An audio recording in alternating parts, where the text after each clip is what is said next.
bahwa Pancasila itu adalah benar-benar satu dasar yang dinamis. Pada masa lalu, masyarakat mengenal tokoh publik melalui pidato resmi, pemberitaan televisi, atau laporan media cetak. Hubungan antara pemimpin dan rakyat dibangun melalui jarak yang jelas, ada ruang formal yang memisahkan keduanya, menciptakan kesan wibawa sekaligus batas. Namun perkembangan teknologi perlahan mengubah pola tersebut.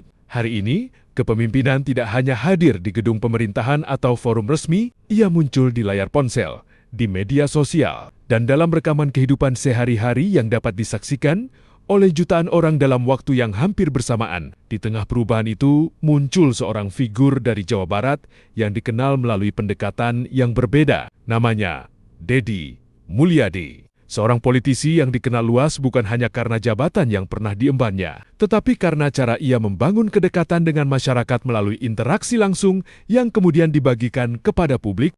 Fenomena ini memunculkan pertanyaan yang lebih besar. Apakah kita sedang menyaksikan perubahan cara kepemimpinan dipahami di era digital? Lapor dan pengakuannya sih mana bagian naon kemari? Pak, bagian naon? Mana bagian naon? Pak, mana bagian naon? Ya nendang. Ya dari sekian orang yang melakukan penganiayaan dari ratusan inilah yang paling apes. Benar nggak? Pengeroyoknya kan banyak ya. Yang apesnya ini. Bagaimanapun mereka itu punya keluarga. Perjalanan politik Deddy Mulyadi dimulai dari tingkat lokal. Ia tumbuh dalam dinamika masyarakat daerah, berinteraksi dengan persoalan yang dekat dengan kehidupan sehari-hari warga. Ketika menjabat sebagai Bupati Purwakarta selama 2 periode, ia mulai dikenal melalui pendekatan kepemimpinan yang menekankan identitas budaya dan kedekatan sosial. Budaya lokal tidak hanya menjadi simbol seremonial, tetapi bagian dari komunikasi publik. Bahasa daerah, tradisi, dan nilai-nilai komunitas digunakan sebagai jembatan untuk membangun hubungan emosional dengan masyarakat. Pendekatan ini menciptakan rasa familiar. Masyarakat tidak hanya melihat seorang pejabat, tetapi seseorang yang terasa memahami lingkungan mereka. Dalam konteks politik lokal, kedekatan seperti ini menjadi faktor penting dalam membangun kepercayaan. Dalam banyak sistem pemerintahan, kepemimpinan identik dengan formalitas, protokol menjaga struktur, sementara jarak dianggap sebagai bagian dari kewibawaan. Namun pendekatan yang ditampilkan Deddy Mulyadi justru bergerak ke arah yang berbeda. Ia sering hadir langsung di tengah masyarakat, mengunjungi rumah warga, berbincang tanpa panggung resmi, dan mendengarkan persoalan secara personal. Interaksi tersebut sering berlangsung sederhana, tidak selalu direncanakan secara formal. Percakapan terjadi secara spontan, menghadirkan suasana yang terasa alami. Bagi sebagian masyarakat, pengalaman seperti ini menciptakan kesan bahwa pemimpin benar-benar hadir, bukan sekadar representasi jabatan, akan tetapi kehadiran menjadi pesan itu sendiri. Oh ini Asni. Ini siapa? Adel yang mana? Yang viral di warung yang pertama. Oh yang pertama. Oh kan ini temennya. Waktu naik motor itu. Ini dibonceng. Sudah kerja di Matahari. Ibu warungnya yang kemarin ketemu sama saya. Iya betul. Ibunya dari Puja. Oh Puja. Duduk sini. Duduk. Tuh, ini udah kerja sekarang. Tuh. Sama ini kenal? Oh, ini teh satu geng. Ada perubahan besar ketika media sosial mulai jadi bagian penting dari cara kita berkomunikasi. Platform digital menghilangkan banyak batasan antara publik dan figur terkenal. Sekarang, informasi bisa mengalir 2 arah. Orang-orang bisa melihat aktivitas secara langsung, memberikan reaksi, dan bahkan membentuk pendapat bersama. Kamu kasih contoh gimana kerja di sini, coba sok kasih contoh mana tuh tadi yang bekan ini ya.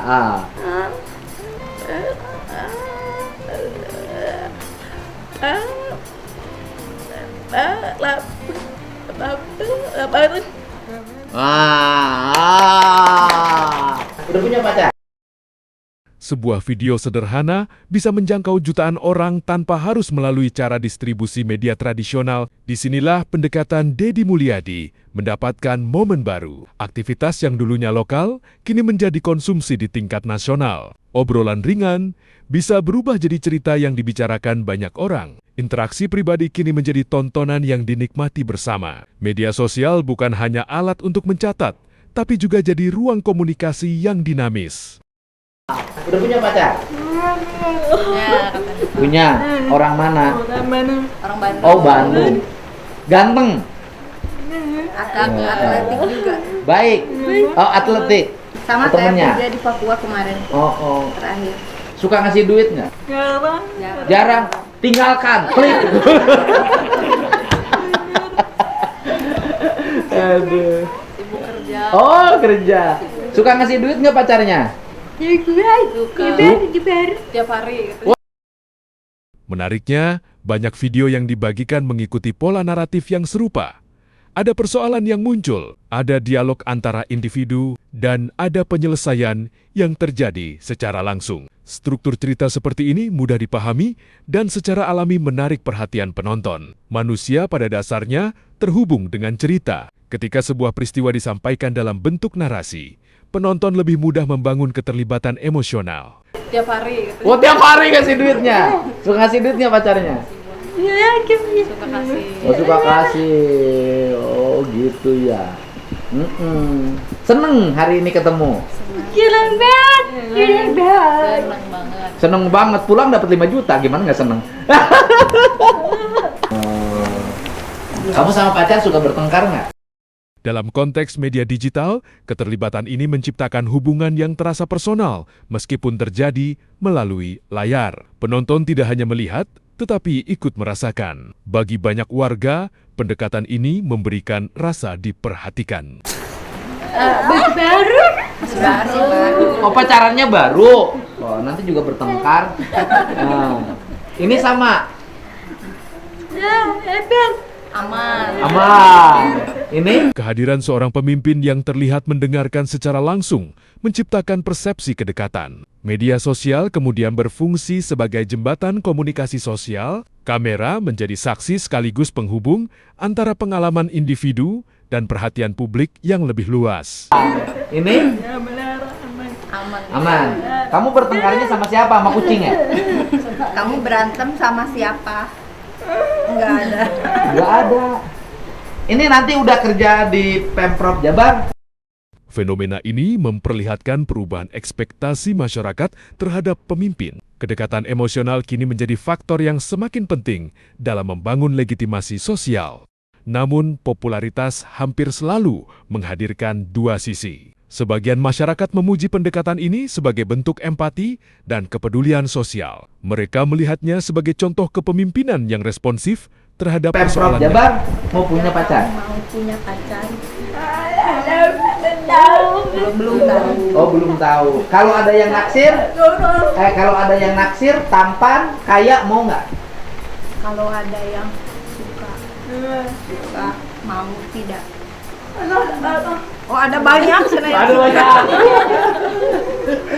Jadi Di sisi lain, muncul pula pandangan kritis. Beberapa pengamat mempertanyakan peran kamera dalam setiap interaksi. Apakah dokumentasi digital sepenuhnya merekam realitas atau juga membentuk cara realitas tersebut dipahami oleh publik? Pertanyaan ini mencerminkan dinamika baru dalam politik modern. Karena di era media sosial, persepsi publik dapat terbentuk secepat penyebaran informasi itu sendiri. Fenomena ini tidak terjadi secara terpisah. Di berbagai negara, pemimpin mulai memanfaatkan platform digital untuk membangun hubungan langsung dengan masyarakat. Hierarki komunikasi yang sebelumnya kaku menjadi lebih datar. Publik tidak lagi hanya menjadi penerima pesan, tetapi juga partisipan aktif dalam percakapan publik. Kepercayaan dibangun melalui konsistensi kehadiran, bukan hanya melalui pernyataan resmi. Jadi ini anak-anak, kan saya ada dua ya. Ada dua yang saya dapatkan pada bulan ini. Satu, saya mendapatkan perempuan asal Jabar yang menjadi korban TPPO di Maumere.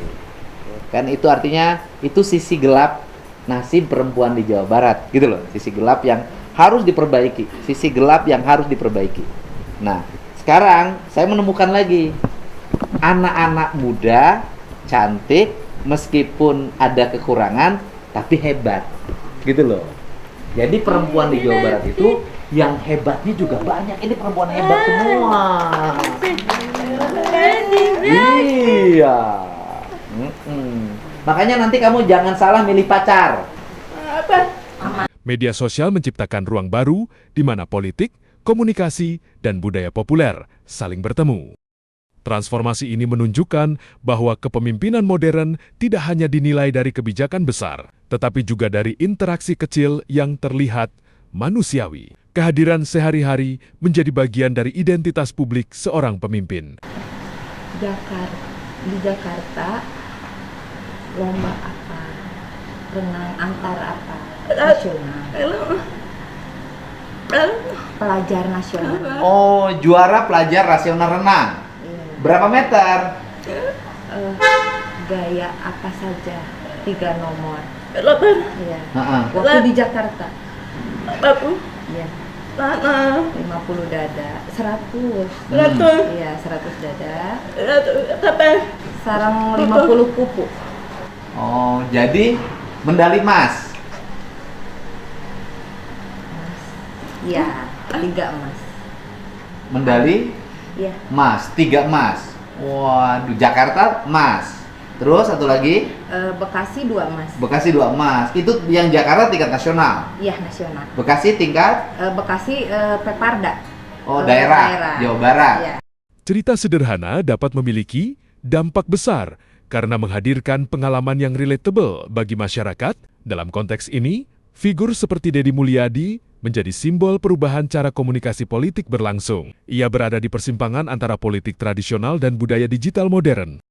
Mungkin pertanyaan paling penting bukan tentang benar atau salahnya suatu pendekatan, melainkan tentang perubahan masyarakat itu sendiri, tentang bagaimana teknologi membentuk harapan baru terhadap pemimpin, tentang kebutuhan manusia untuk merasa didengar di tengah dunia yang semakin cepat dan kompleks. Di era informasi, perhatian menjadi sumber daya yang berharga, dan cerita menjadi cara paling efektif untuk menarik perhatian tersebut. Pada akhirnya, sejarah akan menilai setiap pemimpin melalui berbagai cara, melalui kebijakan yang dibuat, melalui dampak yang dirasakan, dan melalui hubungan yang mereka bangun dengan masyarakat. Fenomena Deddy Mulyadi menunjukkan bahwa kepemimpinan di era digital tidak lagi hanya soal kekuasaan, tetapi juga tentang kehadiran, tentang bagaimana seorang pemimpin dilihat, dirasakan, dan dipahami oleh publik. Karena hari ini, sebuah kamera kecil mampu menjangkau jutaan orang dalam hitungan detik. Dan dari layar kecil di genggaman masyarakat, cara kita memahami kepemimpinan terus berubah. Perlahan, namun pasti, perubahan itu mungkin belum selesai. Namun satu hal menjadi jelas, di era digital, cerita bukan lagi sekadar pelengkap kepemimpinan. Cerita telah menjadi bagian dari kepemimpinan itu sendiri. Terima kasih telah menjadi bagian dari cerita kamu. Tetap semangat, dan jangan berhenti mendoakan pemimpin kita agar mereka tetap amanah dan mengabdi untuk rakyat. Jangan lupa like, komen, dan subscribe. Sampai jumpa di video selanjutnya.